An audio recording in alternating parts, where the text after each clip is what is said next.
Halo, assalamualaikum warahmatullahi wabarakatuh. Bagaimana kabarnya teman-teman semuanya? Terima kasih bagi teman-teman yang sudah menonton video ini dan yang selalu subscribe, share, like, dan komen. Kemudian bagi teman-teman yang baru bergabung, saya ucapkan juga banyak terima kasih. Semoga teman-teman selalu diberikan kesehatan dan panjang umur. Amin, amin, amin.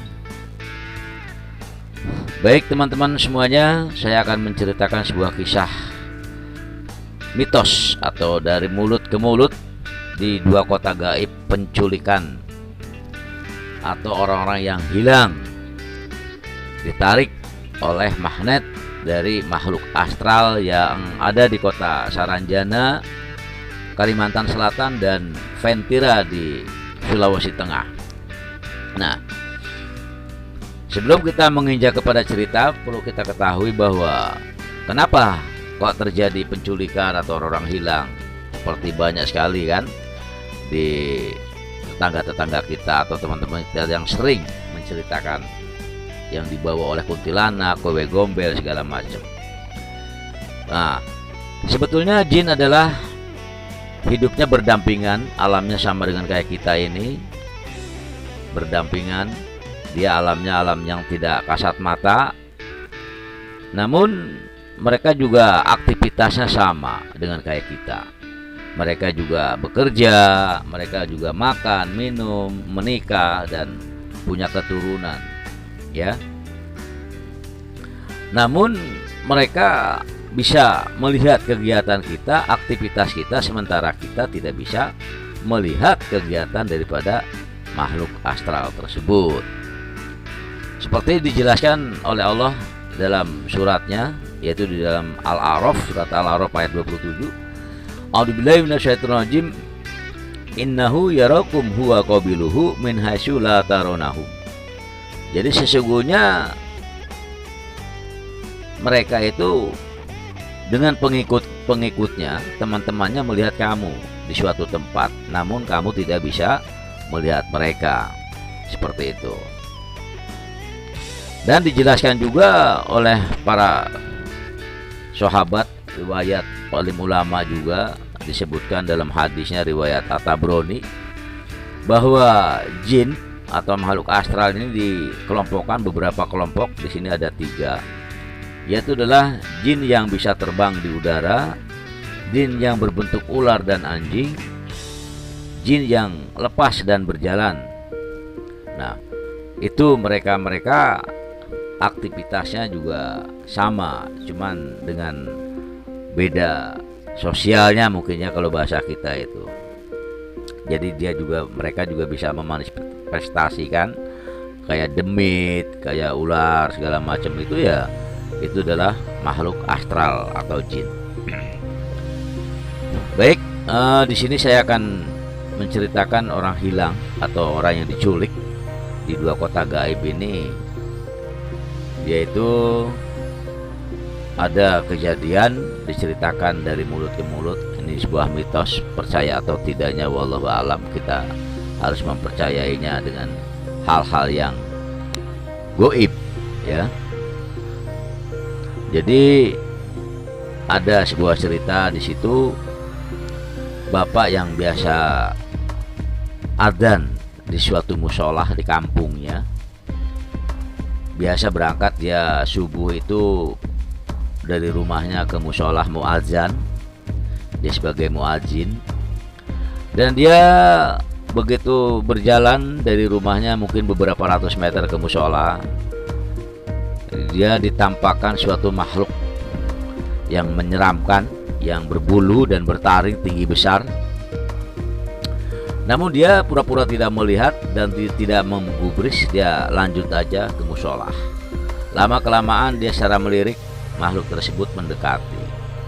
Dan akhirnya dia masuk ke musholah dan adzan seperti biasa.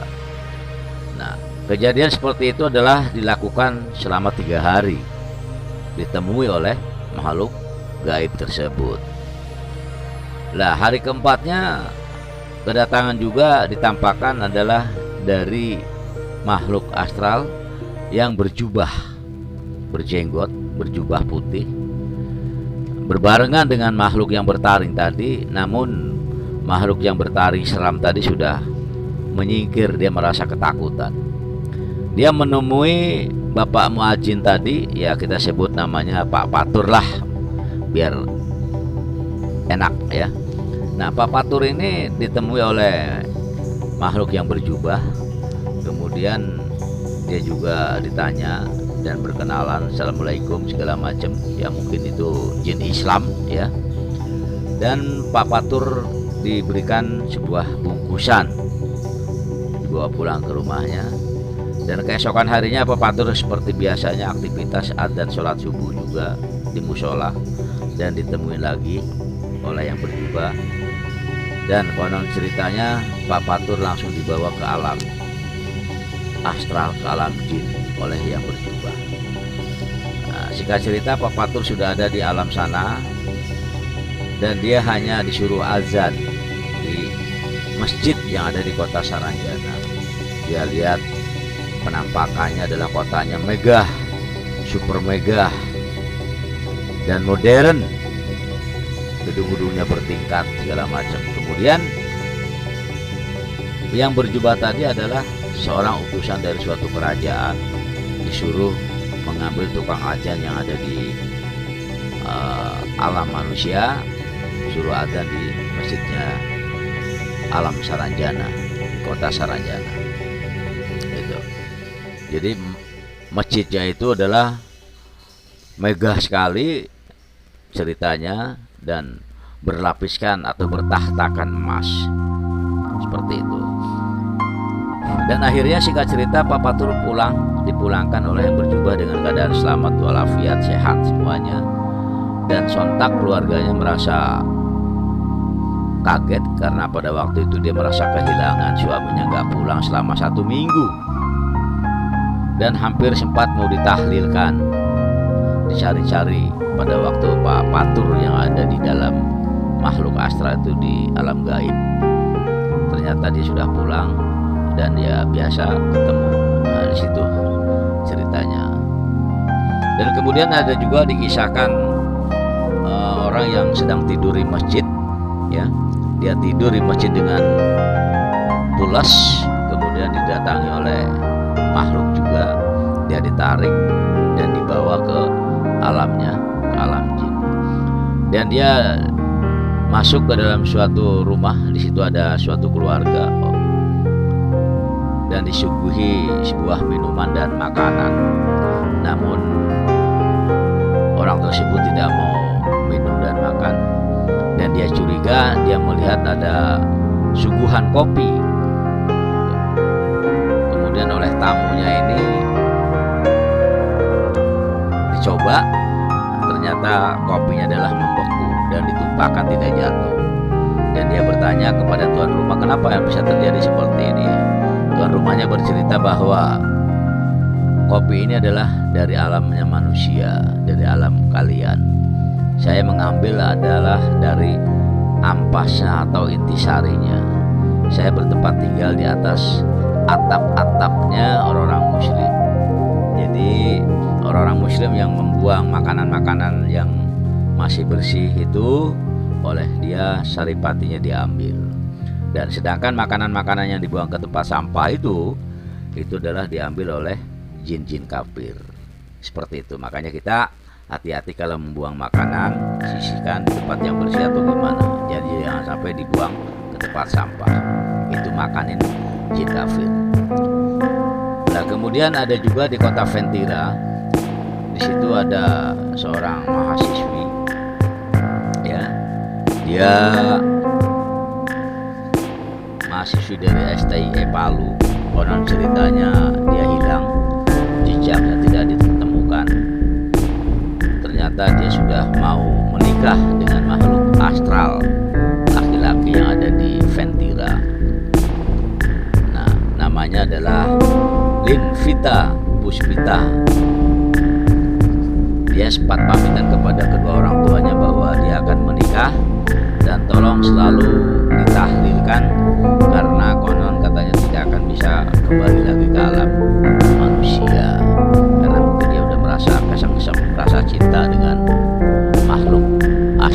ganteng-ganteng. Kan di alam Ventira ini kan orang-orangnya ganteng-ganteng seperti di Saranjana, ganteng-ganteng, tampan-tampan, dan perempuannya juga cantik-cantik. Ya, ya. Wallahu a'lam bishawab. Itu hanya cerita, benar atau tidaknya, karena ini adalah mitos dari mulut ke mulut dari masyarakat kota tersebut, bahwa ada orang yang menikah dengan makhluk yang ada di sana. Dari kota Saranjana juga ada sebuah pintu atau gua masuk, ya. Di situ ada tukang cilok, dia berjualan. Tahu-taunya dia masuk ke atau menghilang, ada di alam gaib di kota jin tersebut. Dan sampai saat ini pun tukang cilok ini tidak diketemukan. Dia sudah enak, mungkin sudah hidupnya sukses di alam sana, di kota Saranjana, karena kehidupannya juga modern, peradabannya, kotanya megah-megah, mencakar langit seperti yang diceritakan di video sebelumnya. Dia betah, mungkin gak mau kembali lagi. Atau konon ceritanya kalau udah masuk ke kota Saranjana dan dia makan minum di sana, maka kemungkinan tidak akan bisa kembali. Itu menurut cerita atau mitos. Dan identik kota Saranjana itu adalah dengan menggunakan hijau, berpakaian hijau maka akan ditarik. Beda dengan di kota Ventira, dia berwarna kuning. Nah, itulah kejadian orang-orang yang hilang atau orang yang diculik tersebut. Demikian, terima kasih. Wassalamualaikum warahmatullahi wabarakatuh. Jangan lupa subscribe dan like, ya.